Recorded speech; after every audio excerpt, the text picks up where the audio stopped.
Modi enslaved democracy for 49 months, says Congress, equates him with Aurangzeb. Congress spokesperson Randeep Surjewala alleged that the Prime Minister was threatening states to fall in line or there would be a cut in the grants released to them.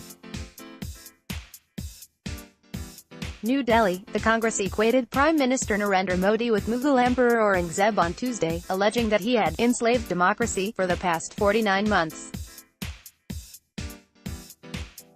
Responding to the Prime Minister's criticism of the Grand Old Party and the Gandhi family over the emergency, chief spokesperson Randeep Surjewala said Modi was launching an attack on the Congress only to hide his own failures and the false promises and jumlas he had made to the public before coming to power. Surjewala alleged that an atmosphere of fear was being created in the country to suppress dissent, with those in opposition dubbed as anti-national, and that an undeclared emergency was imposed in the country under Modi. Delhi Sultanate's dictator, Modi, who is even more cruel than Aurangzeb, today gave lessons to the country on the emergency imposed 43 years ago. By taking out his anger on the Congress, can a lid be put on Modi ji's jumlas? Today's Aurangzeb has enslaved democracy in the country, including in his own party, the BJP. Modi ji, while trying to put a lid on his own failures, is taking revenge with history today. But he has forgotten that he himself will become history soon, he said. The Prime Minister, while addressing an event to mark the 43rd anniversary of imposition of the emergency, singled out the Congress and the Gandhi family over the measure, calling it a sin of that party. Alleging that the Constitution was misused for one family, Modi said there was no difference in the psyche of the Congress during the emergency and now. Surjewala attacked the Prime Minister for saying that the Congress should not give him lessons on democracy and said, Aurangzeb never took lessons from anybody. Dictators don't take lessons, only history teaches them lessons, and I am sure Modi ji will also meet the same fate.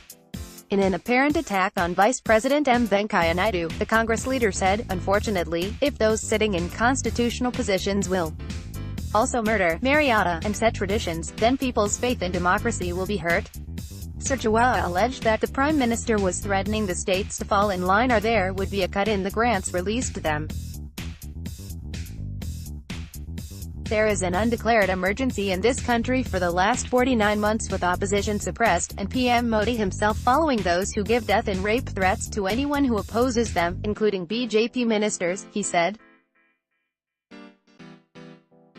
The Congress leader said for the past 49 months, Modi's mounting promises had turned out to be lies as black money had not returned yet and democracy was dying. He also alleged that the finance ministry was actively working to disrupt the thriving Indian economy instead of improving it. Defending the emergency, Surjewala said it was imposed 43 years ago against the Janata Party, which was pro-rich and pro-zamindars, and was imposed to defend the rights of the poor, the Dalits and the have-nots. He said the Congress's fight was against the hoarders and black marketeers who were being protected by the Jana Sangh then and today. Modi's suit boot Sarkar was also protecting a handful of crony capitalists.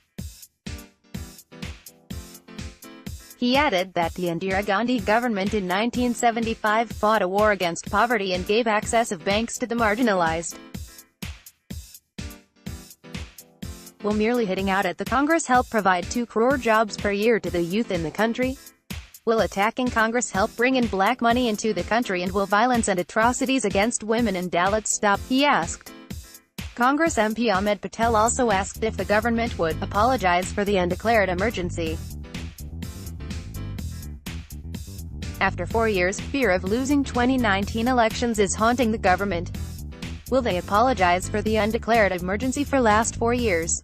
People are being lynched. Rashtriya Janata Dal, RJD, leader Tejoshwi Yadav also attacked the centre, alleging that the country was going through an undeclared emergency under the BJP-led centre and people were witnessing a black day every day.